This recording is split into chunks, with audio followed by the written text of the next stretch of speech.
Picture this. You're lying in bed at 2 a.m., phone glowing in the dark, refreshing your bank account for the third time tonight. $247.32. That's it. That's all that stands between you and complete financial disaster.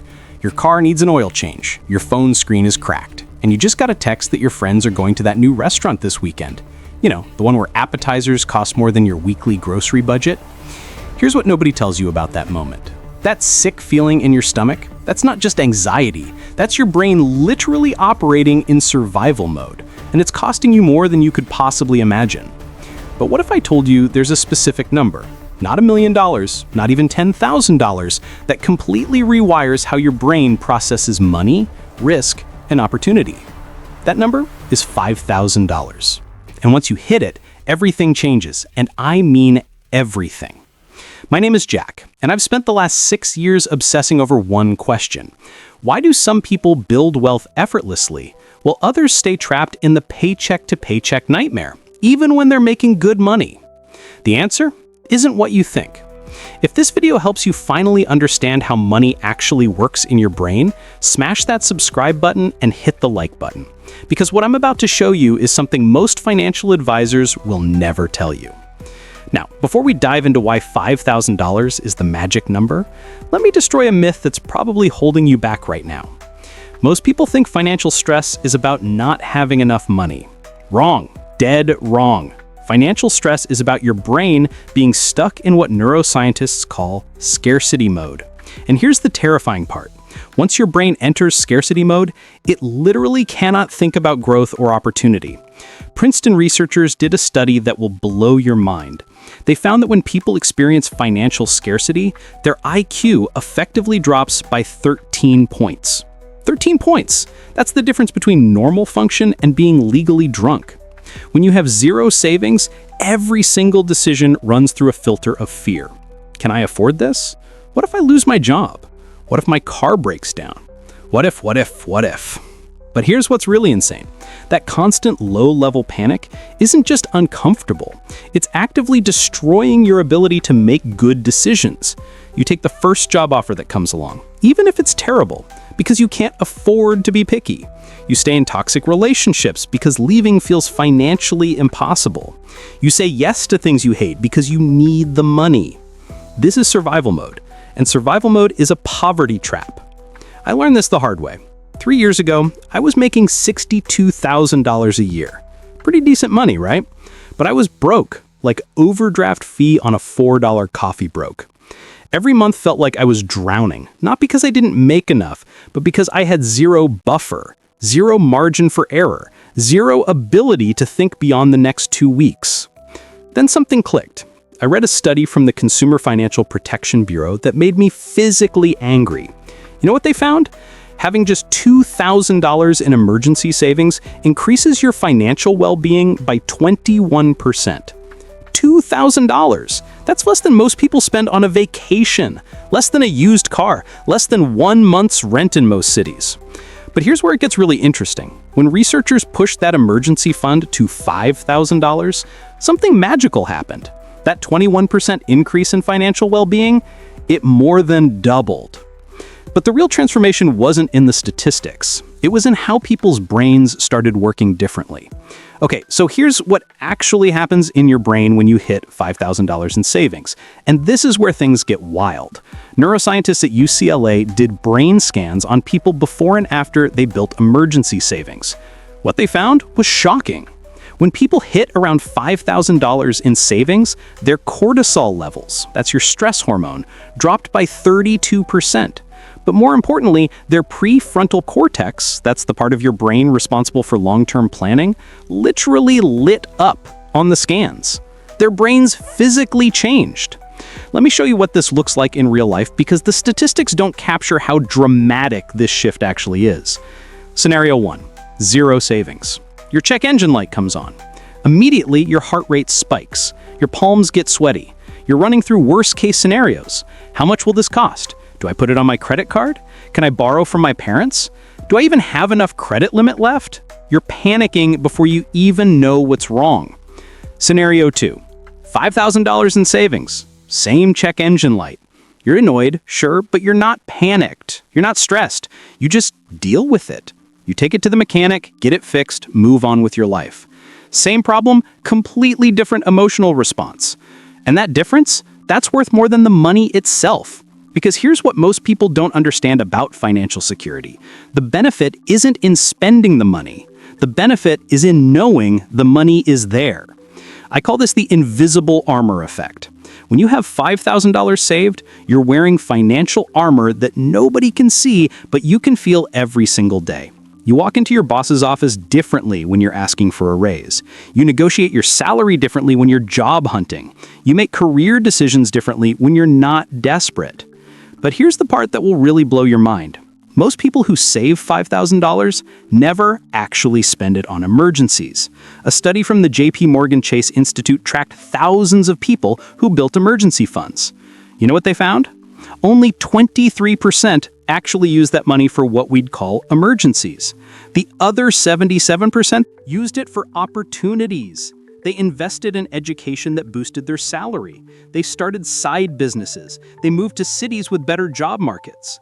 They had the mental bandwidth to actually think about building wealth instead of just surviving.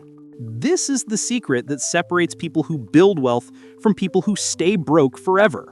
Now, let's talk about something that doesn't show up in any financial textbook, but might be the most valuable benefit of hitting $5,000. I call it compound confidence. When you have zero savings, you have zero choices. Every decision is made for you by your financial situation. Bad boss? Can't leave. Terrible apartment? Can't move. Want to negotiate your salary? Too risky. But $5,000 changes the entire game. Suddenly, you have what I call walking away power. And walking away power is the most valuable negotiating tool you'll ever have. Let me tell you about my friend Marcus. Smart guy, worked in tech, made about $75,000 a year. But he was miserable. His boss was a nightmare, the kind of guy who calls you at 11 p.m. on non-urgent stuff just to flex his authority. Marcus wanted to quit, but he had no savings, zero. So he stayed for 3 years, getting progressively more bitter and burned out. Then he got serious, cut his expenses, moved to a cheaper place, stopped eating out 5 times a week. In 8 months, he hit $5,000 in savings. And you know what happened? Nothing. He didn't quit. He didn't storm him in his boss's office and tell him to shove it, but something in him changed. Next time his boss calls him at 11 p.m., Marcus doesn't pick up. Next morning, boss asks why. Marcus says, "I don't take work calls after 8 p.m. unless it's a genuine emergency." Boss pushes back. Marcus stands firm. 2 weeks later, Marcus gets pulled into a meeting. He thinks he's getting fired. Instead, they offer him a promotion. $15,000 raise. Better team, better projects. What changed? The only thing that changed was Marcus's willingness to walk away. He had options, and options create leverage, and leverage creates opportunities. But here's where the compound part comes in. That $15,000 raise meant Marcus could save even faster. Within another year, he had $20,000 in his emergency fund. That gave him even more confidence. He started a consulting side hustle. That brought in another $30,000 annually. All of it traces back to that first $5,000. Because $5,000 didn't just give him money, it gave him permission to stop accepting less than he deserved. Now, speaking of tracking your progress and building momentum, because that's what Marcus did and it's what you need to do too, let me share something that's been a game changer for me personally. This is my Story of Growth journal. And before you roll your eyes thinking this is just another notebook, hear me out. When I was building my first $5,000, the hardest part wasn't the math. It was staying consistent. Every day, I had to make dozens of micro decisions. Should I eat out or cook at home? Should I buy this or save it? Should I work on my side hustle or watch Netflix? This journal became my accountability partner. Every morning, I'd write down my financial goal for the day. Every evening, I'd reflect on whether I hit it. But here's what made it powerful. It wasn't just about money. It was about becoming the person who has $5,000 saved. The journal helped me track daily habits that moved me closer to my goal, moments when I chose delayed gratification over instant pleasure, small wins that kept me motivated when progress felt slow.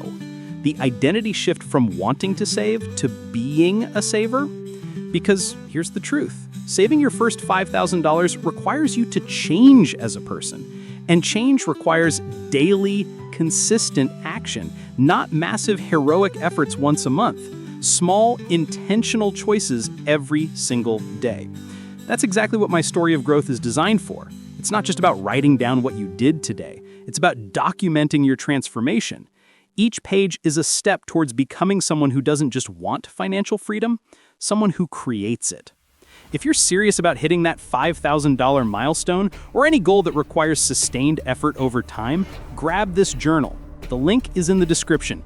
Your future self will thank you for having a record of exactly how you transformed your life. All right, now let's talk about the math that makes all of this possible. All right, let's get into the math, because this is where most people's brains explode. What is $5,000 actually worth? Most people think $5,000 equals $5,000. Simple, right? Wrong. $5,000 in your savings account isn't just $5,000. It's a psychological multiplier that affects every financial decision you make for the rest of your life. Let's do some quick math that'll probably make you angry you didn't start saving earlier. If you can save just $200 per week, and yes, I know that sounds like a lot, but we'll talk about how in a minute, you'll hit $5,000 in 25 weeks. 6 months. That's less time than it takes to binge watch every Marvel movie twice. But here's where it gets interesting. Once you hit $5,000, your relationship with money fundamentally changes.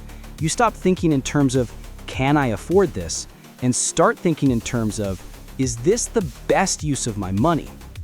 That sounds like a small distinction, but it's the difference between poverty mindset and wealth mindset.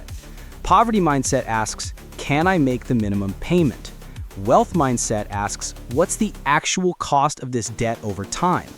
Poverty mindset says, I deserve this purchase because I work hard. Wealth mindset says, does this purchase move me closer to my goals? That shift in thinking is worth more than the $5,000 itself. Now, let's talk about the multiplier effect, because this is where people really don't understand how money works. When you have $0 saved, a $1,000 emergency is a catastrophe. You're putting it on a credit card at 24% interest. Over the next year, that $1,000 emergency costs you $1,240. But when you have $5,000 saved, that same $1,000 emergency is a minor inconvenience. You pull from savings, you rebuild it over the next few months, and you move on. The difference? $240 in interest you didn't pay. Now, multiply that across every unexpected expense over a decade. If you have just 3 unexpected expenses per year averaging $1,000 each, that's $720 in interest annually that you're not paying when you have savings. Over 10 years, $7,200. But wait, it gets better.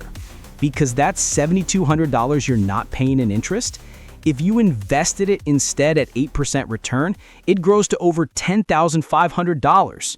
So having $5,000 in savings doesn't just save you $7,200.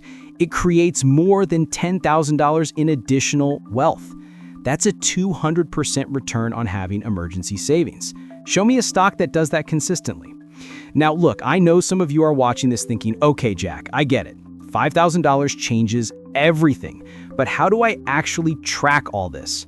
How do I make sure I'm making progress every single day when life is throwing curveballs at me constantly?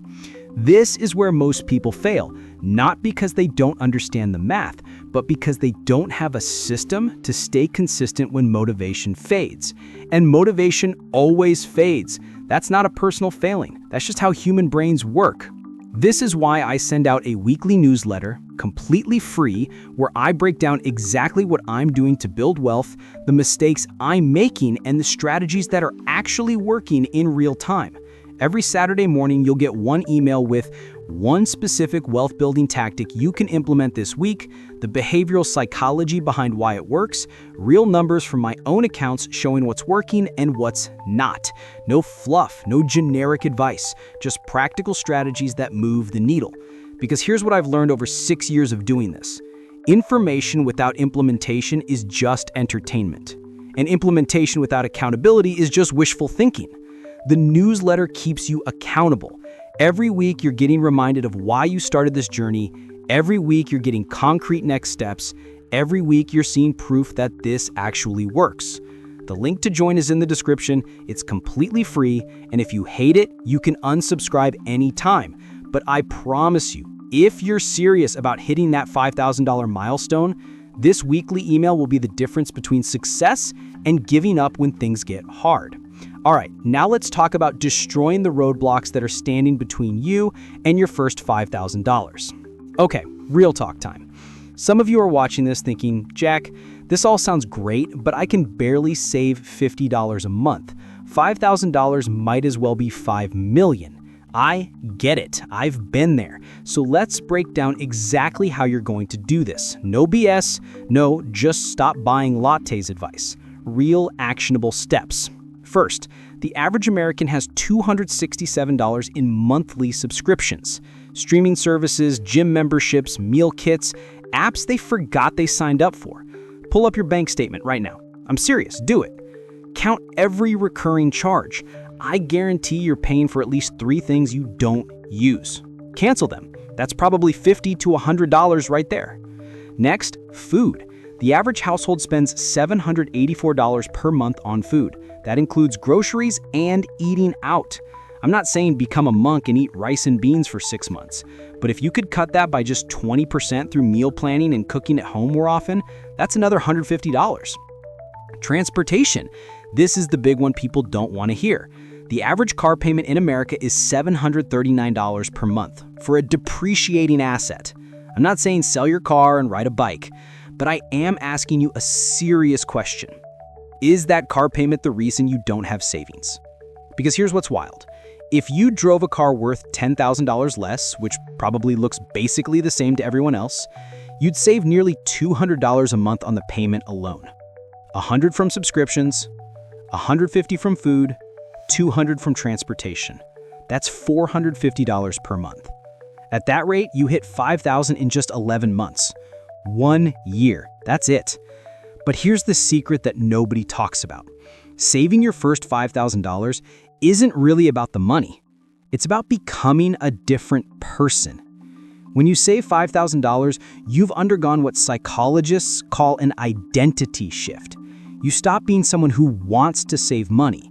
You become someone who has money saved. That sounds like semantics, but it's everything. People who want to save make temporary changes. They cut expenses for a few months, then burn out and go back to old habits. People who have savings have fundamentally changed how they see themselves, and that change is permanent. I see this in the comments on my videos all the time. Someone will say, I hit my $5,000 goal, and I always ask them, how do you feel? Almost every single person says the same thing. I feel like I'm finally in control. That's the prize. Not the money, the control. When you have $5,000 saved, you're no longer a passenger in your own financial life. You're the driver. Bad day at work? You can handle it because you're not financially trapped. Unexpected expense? Annoying, but not devastating. Amazing opportunity? You have the resources to explore it. This is what wealth actually looks like. It's not private jets and mansions. It's peace of mind, it's options, it's control. And it all starts with $5,000. So here's my challenge to you. Stop waiting for the perfect moment. Stop telling yourself you'll start saving when you make more money. Stop buying into the lie that $5,000 is impossible. Pick one expense you can cut this week, just one. Open a high-yield savings account today, not tomorrow, today, and set up an automatic transfer, even if it's just $25. The person with $5,000 saved isn't smarter than you. They're not luckier than you. They just started. And once you start, momentum takes over. 6 months from now, you're going to be so grateful you watched this video and actually took action. Your future self is counting on you. Don't let them down. If this video helped you see money differently, do me a favor, hit that subscribe button and drop a comment telling me your savings goal. I read every single one, and I'm here to help you hit it. Don't forget to grab that free weekly newsletter in the description. It's the accountability system that'll keep you on track when motivation fades. And if you want the journal that helped me build my first $5,000, that link's in the description too. Now, if you want to know exactly why your first $10,000 is harder than your next $100,000, check out this video where I break down the compound interest acceleration that nobody talks about. Your financial transformation starts today. Let's go.